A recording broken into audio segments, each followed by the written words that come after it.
Hello दोस्तों, आपका मेरे चैनल प्यारी कहानियाँ में स्वागत है। वजूद बहुत ही अच्छी कहानी है दोस्तों, जो कहीं न कहीं हमसे, आपसे, सबसे जुड़ी है और कहीं न कहीं ये कसक हम सबके दिल में रहती है, जो मैंने महसूस किया। इसलिए मैं सोची कि मैं आपके साथ भी शेयर करूं। आज सुबह से ही घर में बहुत काम था। मैं घर के काम में बिजी थी। काम करते करते शाम हो गई थी। दरअसल बात यह थी कि कल मुझे मायके जाना था। रक्षाबंधन में इस बार भैया नहीं आ रहे थे, तो भैया बोले कि इस बार तो मैं नहीं आ पाऊँगा, लेकिन इस बार तुम ही आ जाओ ना और आकर राखी बांध दो। भैया की बात को मैं मना नहीं कर पाई। मायके गया हुआ भी बहुत दिन हो गया था। मैं भी हाँ कर देती हूँ कि हर बार भैया आते ही हैं, इस बार मैं ही चली जाऊं, माँ बाबूजी से भी मिल लूँगी। लेकिन वही था कि 15 दिन रहना था, तो घर का सारा काम निपटा कर ही जाना था।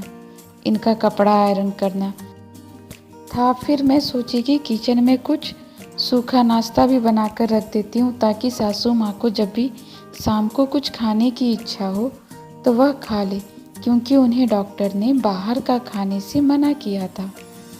जाने का प्रोग्राम अचानक से बन गया था। इस वजह से काम भी बहुत ज़्यादा हो गया था, लेकिन कोई नहीं, सारा काम खत्म कर दूंगी। यही सोचकर मैं सारा दिन काम करते रह गई।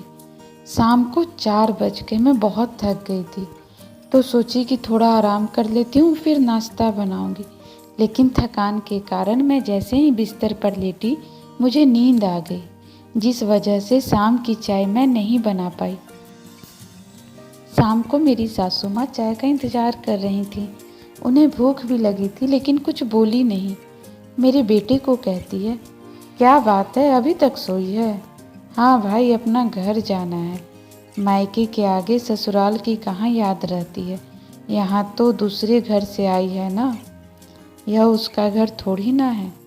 चाहे कोई भूखे रहे, इससे क्या मतलब है। मेरा बेटा बोलता है, दादी क्या मैं मम्मा को जाकर उठा दूं? तो सासू माँ बोलती है, नहीं नहीं, सोने दो, कल अपने घर जो जाना है। मेरा बेटा उन्हें कुछ नहीं बोलता है। 6 बजे जैसे ही मेरी नींद खुलती है, नींद से मैं हड़बड़ा कर उठती हूँ। माँ को चाय भी नहीं बना कर दी हूँ अभी तक, और मैं जल्दी से हल्का नाश्ता बनाती हूँ और चाय लेकर माँ के कमरे में जाती हूँ। माँ से बोलती हूँ, सॉरी माँ, आपको भूख लगी होगी। मेरी आँख थोड़ी लग गई थी, जिस वजह से मैं उठ नहीं पाई। सासू माँ गुस्से में बोलती है, वहीं रख दो, मैं पी लूँगी। वैसे भी अभी तुम्हें होश कहाँ है, अपना घर जो जाना है। मैं उनसे कुछ नहीं कहती हूँ, चुपचाप अपने कमरे में आ जाती हूँ। लेकिन मुझे बहुत बुरा लगता है कि मैं सारा दिन इन लोगों के बारे में सोच रही हूँ और काम कर रही हूँ। थकान की वजह से मुझे थोड़ी नींद क्या आ गई। माँ ने तो मुझे पराया बना दिया। फिर मैं सोचती हूँ कि कोई नहीं, छोड़ो, जाने दो, कल जाना है, मन को दुखी करने से क्या फ़ायदा। रात को जल्दी खाना बनाकर मैं पैकिंग करने में लग जाती हूँ। जब ये ऑफिस से घर आते हैं तो बोलते हैं कि पैकिंग हो गई तुम्हारी। मैं बोलती हूँ, हाँ हाँ हो गई है, बस शिवम के कपड़े हैं, उसी को पैक करना है। मेरे हस्बैंड बोलते हैं कि ठीक है, जल्दी से पैकिंग कर लो, सुबह जल्दी भी उठना है। लेकिन हाँ, मायके जाकर यहाँ के बारे में भूल मत जाना। मैं बोलती हूँ कि हमेशा मैं यहीं रहती हूँ, मात्र 15 दिन के लिए जा रही हूँ, तब आप ऐसे बोल रहे हो। तो मेरे पति बोलते हैं कि अरे मैं तो मजाक कर रहा था। फिर मैं कुछ नहीं बोलती हूँ कि छोड़ो, कल जाना है, फालतू का टेंशन क्या करना। सुबह मायके जाने के लिए घर से निकलती हूँ।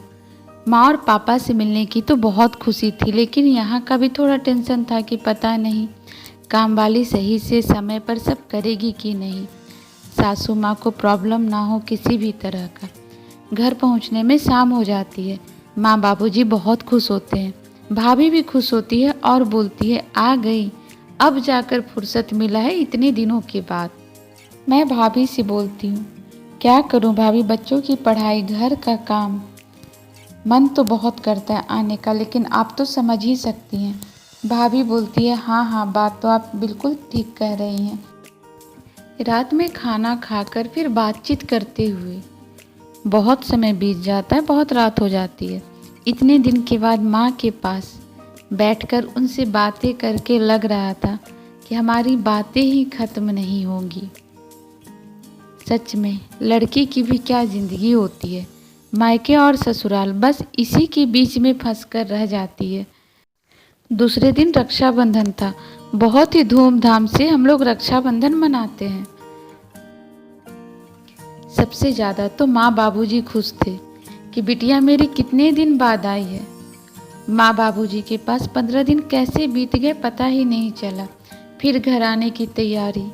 मेरे हस्बैंड मुझे लेने आए थे। माँ का मन था कि कुछ दिन और मैं रहती। मुझसे कहती है कि ये भी कोई आना है, कम से कम 1 महीना तो रहती। ये बोल माँ की आंखों में आंसू छलक आते हैं। माँ को देख मुझे भी रोना आ जाता है। उस पर भाभी कहती है कि अर्चना जी को बोलने से कोई फ़ायदा नहीं है, वो नहीं रुकेंगी क्योंकि उन्हें अपने घर की चिंता सताए जा रही हैं। पता नहीं वहाँ पर सब कैसे होगा। मैं बोलती हूँ कि अरे नहीं भाभी, ऐसी कोई बात नहीं है। अगर शिवम का स्कूल अभी नहीं रहता तो मैं 15 दिन और रुक जाती। फिर जैसे ही मैं घर से बाहर निकलने लगती हूँ तो माँ और बाबूजी दोनों रोने लगते हैं। मैं भी रोने लगती हूँ। फिर मैं खुद को समझाती हूँ और माँ को चुप कराती हूँ कि माँ मत रो, मैं फिर आऊँगी। और मोबाइल है ना, उससे तो हम लोग की बातें होती ही रहेगी। उस पर माँ बोलती है, एक फ़ोन पर बात करना और एक तुमसे सामने बात करना, दोनों में अंतर होता है बेटा। माँ की कही बात मुझे दिल में लग जाती है कि बात तो बिल्कुल सही कह रही है माँ। वो फिर कहती है, इतने दिन पर नहीं बेटा, बीच बीच में आया करो। मैं कहती हूँ हाँ माँ ज़रूर। फिर बहुत भारी मन से मैं वहाँ से ससुराल जाने के लिए निकलती हूँ। लेकिन मेरे मन में बहुत सारी बातें चलते रहती हैं कि आखिर हमारा वजूद क्या है। ससुराल में सासू माँ बोलती है पराए घर से आई हो। मायके में बचपन से ही सुनने को मिलता है कि यह तो पराए घर की है। तो हमारा अपना घर कौन सा है। बचपन से जहाँ पर रहें पले बड़े, उस घर को छोड़कर नए घर में आकर रहना, अनजान लोगों को अपनाना और कहीं ना कहीं अपने आप को भूल जाना। शुरू में पिता के नाम से पहचान, शादी के बाद में पति के नाम से पहचान और बुढ़ापे में बेटे के नाम से पहचाने जाना। लेकिन मैं कौन हूँ, हम कौन हैं, उसका तो कोई नाम ही नहीं है। आखिर में सच में हमारा वजूद क्या है। यह सोच मन में बहुत सारे प्रश्न उठ रहे थे, लेकिन उसका कोई उत्तर नहीं था। बार बार मम्मी का और पापा का रोता हुआ चेहरा नज़र के सामने आ रहा था। तभी मेरा बेटा शिवम मुझसे प्रश्न करता है कि क्या हुआ मम्मा, आप क्या सोच रही हो। मैंने कहा कुछ नहीं बेटा, बस अपने वजूद को तराश रही हूँ। शिवम बोलता है मतलब। मैं बोली कुछ नहीं बेटा, तुम नहीं समझोगे। आखिर हमारी भी ज़िंदगी कैसी होती है, क्यों ऐसे नियम और बंधन बनाए गए हैं। इसलिए दोस्तों, कोई भी गृहिणी हो, अपनी जिम्मेदारियां पूरा करो, लेकिन अपना वजूद उसे कभी खोने मत दो। हम भी हैं, यह होना चाहिए। और दोस्तों, मेरे वीडियो को पूरा देखने के लिए और मुझे सपोर्ट करने के लिए थैंक यू।